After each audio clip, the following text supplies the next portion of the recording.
గమనించండి, దేవుడు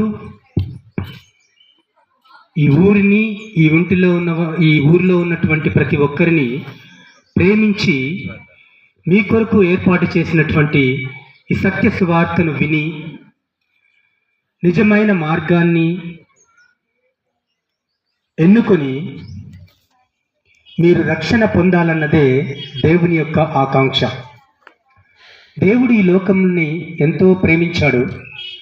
ఈ లోకంలో నువ్వు ఉన్నావు, నేను ఉన్నాను.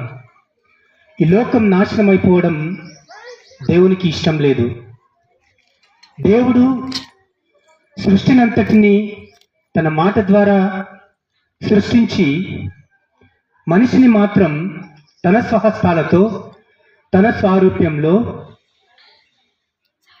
తనకు అనుకూలంగా మనిషిని నిర్మించి మట్టి ముద్దగా చేసి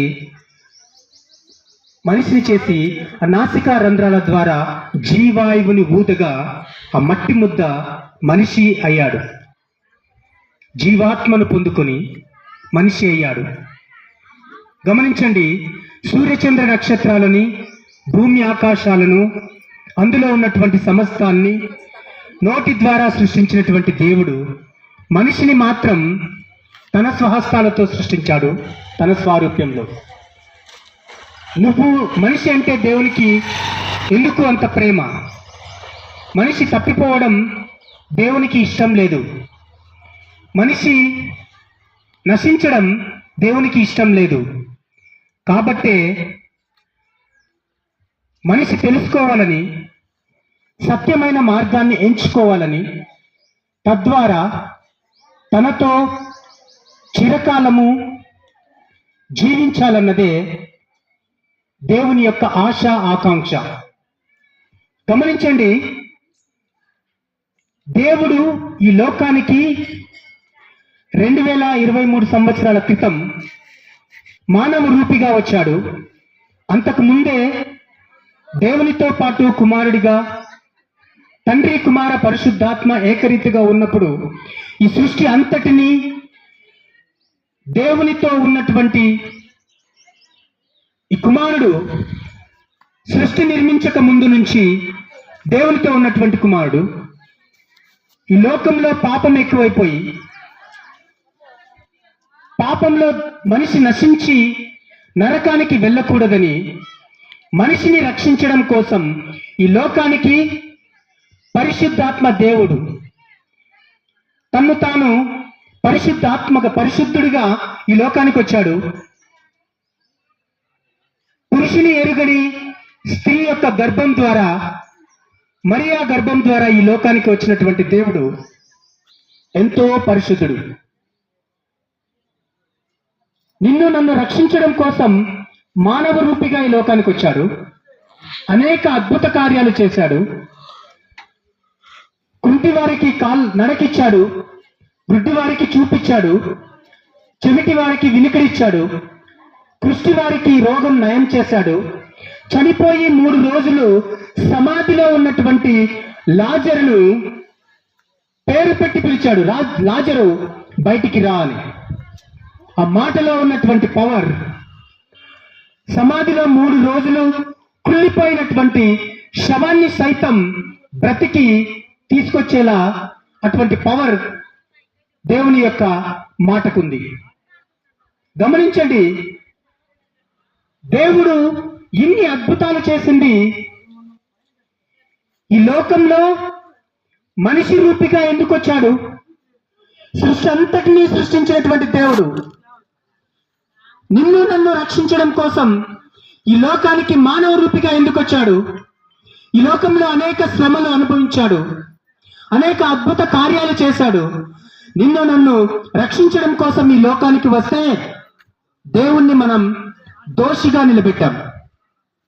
దేవునికి మనము సిలువ వేశాం. దేవునికి మనము ముళ్ళ కిరీటం పెట్టాం. దేవుణ్ణి మనం సిలువలో ప్రాణం పెట్టే రీతిగా శిక్షించాం. ఇదంతా పాప పరిహారార్థ బలిగా కొన్ని వేల సంవత్సరాల క్రితమే గ్రంథాల్లో పురాణాల్లో రాయబడి ఉంది. దేవుడు ఈ రకంగా తన రక్తాన్ని చిందిస్తాడు. పరిశుద్ధ రక్తాన్ని చిందించి మనుషుల యొక్క సమస్త మానవాళి యొక్క పాపాలను శుద్ధి చేస్తాడు అని. మనకున్నటువంటి పాపాలు కడగాలంటే, మనకున్నటువంటి పాపాలు పోవాలంటే గొర్రెల రక్తము, ఎడ్ల రక్తమో, కోళ్ళ రక్తమో మన పాపాలను కడగదు. పరిశుద్ధ రక్తం చిందించబడాలి. ఆ పరిశుద్ధ రక్తం 2025 సంవత్సరాల క్రితమే చిందించేశాడు. ఇది సత్యం. ఈ సత్యాన్ని నమ్మితే నీకు నాకు రక్షణ. ఈ సత్యాన్ని నమ్మితే నువ్వు నేను దేవునితో పరలోకంలో ఉంటాం. ఈ లోకంలో ఉండే జీవితం నీటిపైన బుడగ లాంటిది. ఎప్పుడు ఆరిపోతుందో తెలియదు. ఇప్పుడున్నటువంటి వాళ్ళు రేపు లేరు. గమనించండి, మనిషి యొక్క జీవితం ఎంతో విలువైనది. మనం జీవించి ఉన్నప్పుడే దేవుణ్ణి ఎరగాలి. మనం మరణించక మునిపే సత్యమేంటో తెలుసుకోవాలి. మనం ఊపిరి ఉన్నంత లోపలే దేవుణ్ణి ఎరిగి దేవునితో నడవాలి. అప్పుడే నీకు నీ కుటుంబానికి రక్షణ.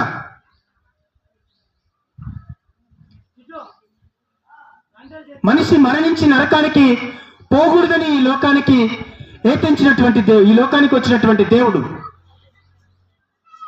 కలువరి శిలువలో తన ప్రాణాన్ని, తన రక్తం చివరి బొట్టు వరకు కార్చి ప్రాణం పెట్టి నిన్ను నన్ను రక్షించడం కోసం సమాధిలో 3 రోజులు ఉండి తిరిగి లేచినటువంటి దేవుడు. దాదాపు 500 మంది చూస్తూ ఉండగా ఆకాశానికి ఆరోహణమైనటువంటి దేవుడు. అటువంటి దేవుణ్ణి నువ్వు ప్రక్కన పెడుతున్నావా? అటువంటి దేవుణ్ణి నువ్వు ద్వేషిస్తున్నావా? సువార్త అంటేనే ఏదో యేసుక్రీస్తు గురించి చెప్తారు, ఆయన మన దేవుడు కాదు, మనకు సంబంధం లేదు అని పక్కకు తప్పుకుంటున్నావా? దేవుడు ప్రపంచంలో ఉన్నటువంటి ప్రతి ఒక్క మానవాళి పాపాన్ని పరిహరించడానికే తన రక్తాన్ని చిందించాడు. తన ప్రాణాన్ని పెట్టి విలువ పెట్టి నిన్ను నన్ను కొన్నాడు. ఎందుకో తెలుసా? నువ్వు ఇక్కడ ఉన్నంత వరకు నీ ఇష్టానుసారం నువ్వు జీవించవచ్చు. నీకున్నటువంటి డబ్బు, నీకున్నటువంటి పరపతి, నీకున్నటువంటి ధనము నిన్ను విచ్చలవిడిగా నివసించేలాగా చేయొచ్చు. కానీ దాని ఫలితం మరణం. మరణం తర్వాత నువ్వు అనుభవిస్తావు నరకం. ఆ నరకానికి వెళ్ళకూడదన్నదే దేవుని యొక్క ముఖ్య ఉద్దేశం. నిన్ను నన్ను ఏర్పరచుకున్నదే దేవుడు తనతో ఉండాలని, మనందరినీ తనతో పరలోకంలో తనతో పాటు ఆనందించాలని, తనను స్తుతించాలని, తనతో పాటు మనం ఉండాలని.